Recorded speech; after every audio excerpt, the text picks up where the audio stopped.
Hello, dear friends. This issue has gone unnoticed despite being very important.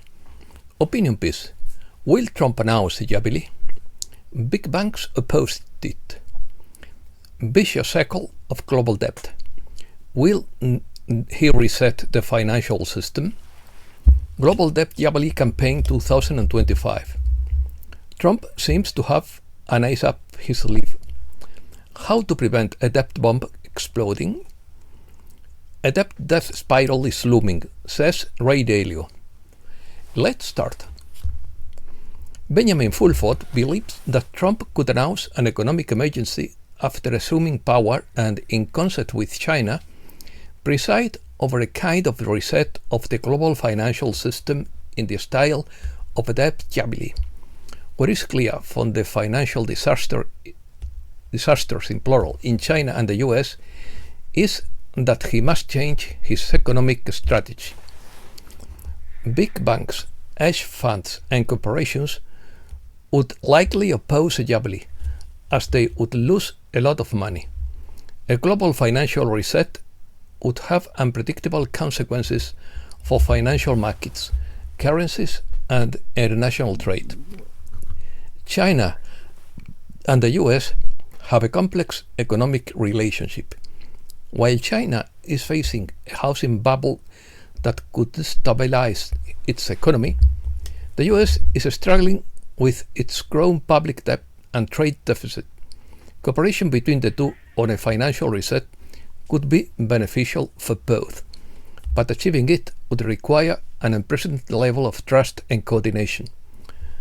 The concept of a jubilee dates back to ancient traditions such as those described in the Bible, where debts were cancelled and land redistributed from time to time to restore economic and social balance.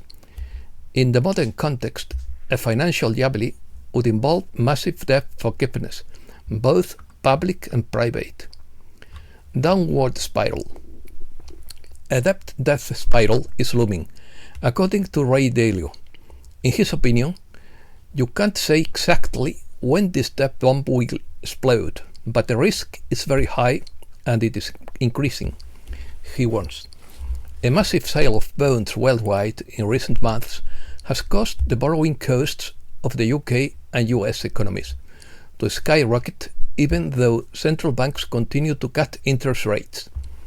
In these circumstances, the American billionaire Ray Dalio, founder of Bridgewater Associates, the West's largest hedge fund, warned in an interview with the Financial Times that London could face a debt death spiral, in which it would have to borrow more and more funds to pay its rising interest costs. This cycle of debt deterioration in the UK was created by rising annual interest payments and the need to resume debt at the cost of higher borrowings. This looks like a debt death spiral in the making, because it will require more borrowing to pay off debt, eliminate other expenses or demand more taxes, said Dalio. As these risks increase, everyone thinks about the need to borrow more money at a higher interest rate, which creates a self-reinforcing cycle of debt deterioration, explained the financier. Regarding the American case, he indicated that controlling the country's debt would be the first big problem for the new President Trump, since there are signs that the market could have difficulty absorbing the need for borrowing. How to avoid the debt bomb exploding? As a way out of this debt spiral, Dalio sees the reduction of the government deficit to 3% of GDP, even though reducing the budget deficit would be depressing for growth and inflation. However, he maintained that such a measure would lead to lower interest rates, and those rates would have a great stimulating effect while reducing the budget deficit. The investor couldn't specify when this debt bomb will explode. In quotes, you cannot say exactly when there will be a break, but you can say that the risk is very high and is increasing, he wanted. In this context, the British newspaper specified that according to estimates for this fiscal year, the US deficit will remain above 6% of GDP, while that of the UK will grow 4.5%. Agreement. According to Benjamin Fulford, an agreement would have been reached in which the Chinese would agree to forgive all US debts in exchange for the American people receiving a more accurate understanding of China. An agreement was also reached to build more factories in the US in order to end that country's trade deficit. Both parties are appointing experts to work out the details in the coming months, the sources say. There is no doubt that both the US and China need a financial reset. China is facing a real estate crisis that would destroy their current financial system. Its structure is identical to the crisis that hit Japan in the early 90s, when commercial property prices fell by 90%. As in Japan, they were able to paper over the cracks for 5 years before the whole system blew up. China has tried to hide its real estate problems by building up huge manufacturing capacities.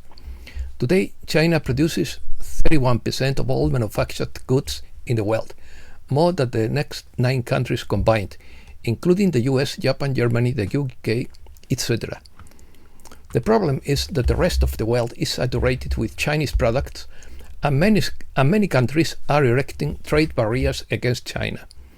Excess capacity also means that the price of Chinese products is plummeting and many factories are losing money.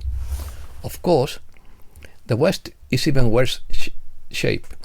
As the St. Louis Fed and many economists point out, the US has $250 trillion in unfunded debt and liabilities, such as pensions and social security.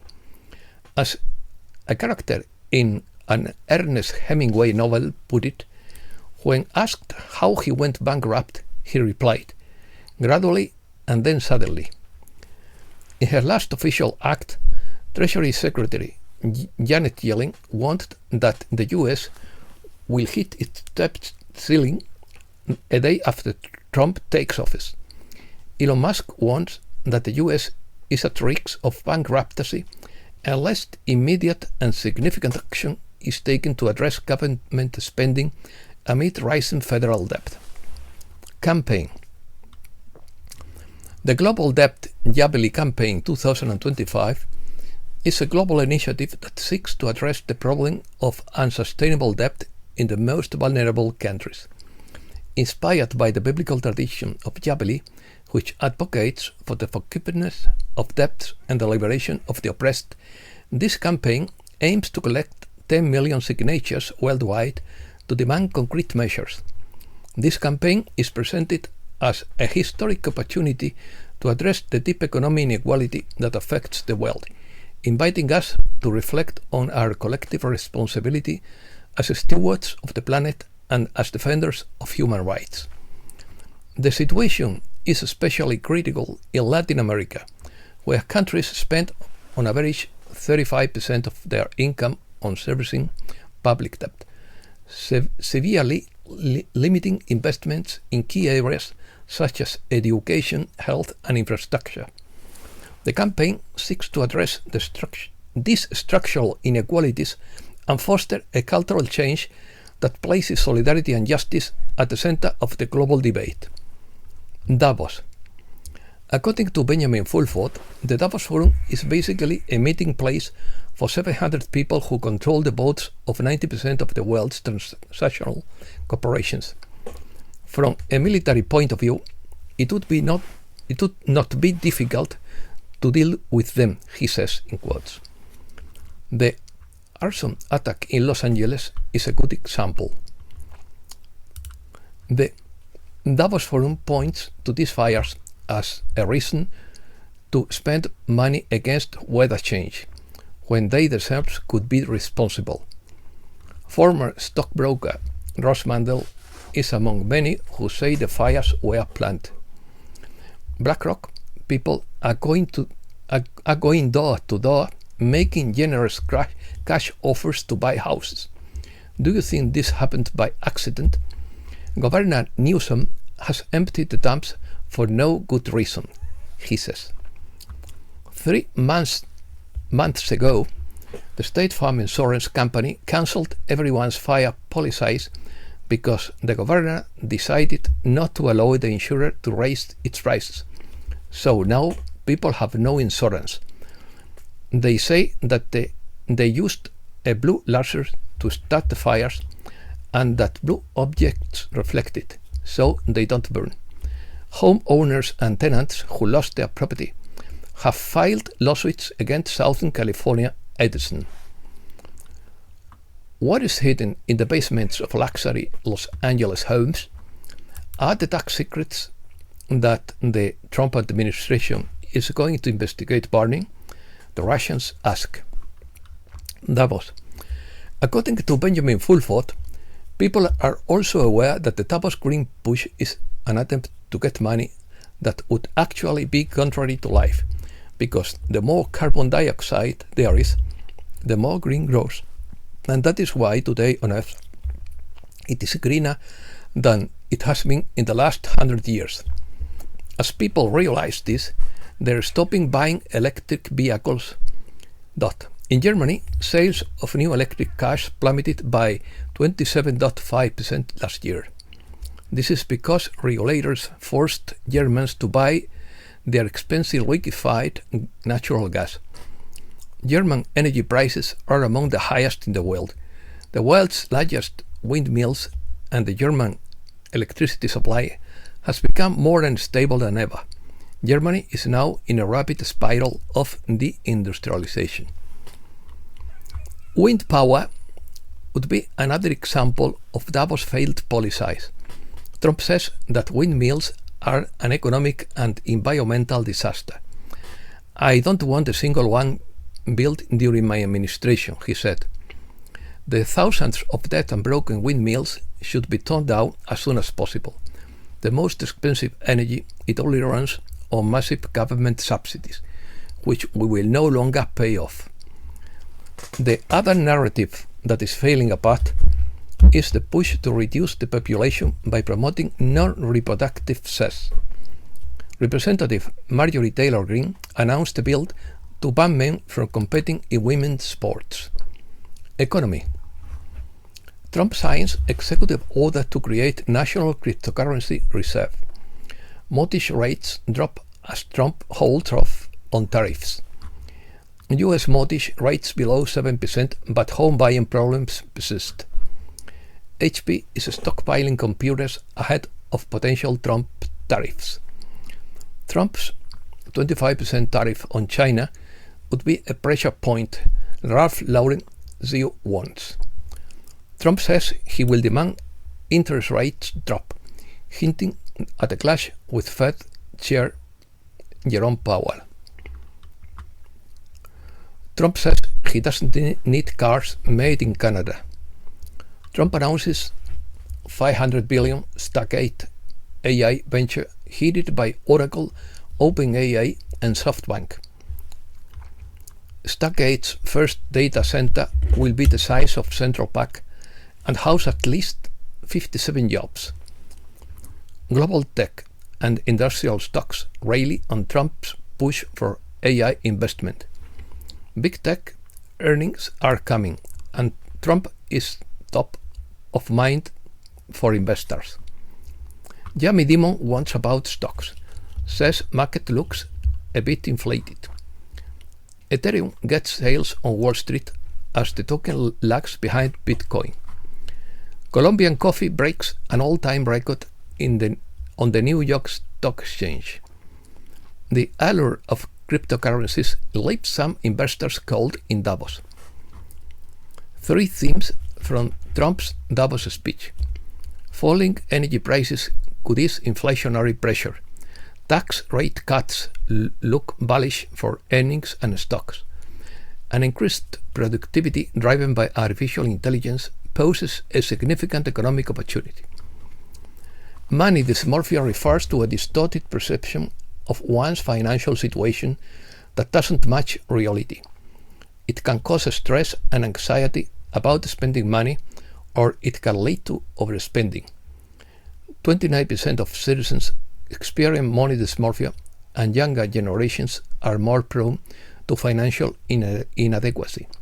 43% of Generation Z and 41% of millennials. Immigrants.